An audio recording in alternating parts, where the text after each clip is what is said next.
Madratseid jaotatakse staatilisteks ja dünaamilisteks.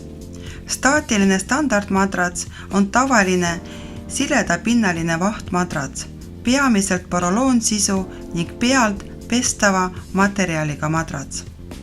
Alternatiivne staatiline madrats on kuubikakujulisteks sektsioonideks jagatud vahtmadrats või geel, õhk, vesimadrats. Oluline on teada, et ei saa eelistada ühtegi alternatiivset staatilist madratsit teisele. Kui patsient kuulub riskigruppi või tal esinevad lamatised, tuleks staatilisele madratsile eelistada dünaamilist madratsit.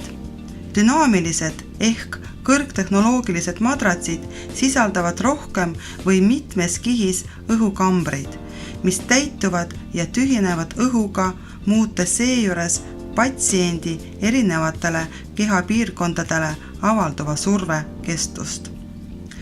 Standardmadratsi kasutamisel patsiendi ravis ja hoolduses tuleks muuta patsiendi asendid vähemalt iga 2 tunni järel. Alternatiivsete madratsite kasutamisel vähemalt 4 tunni järel.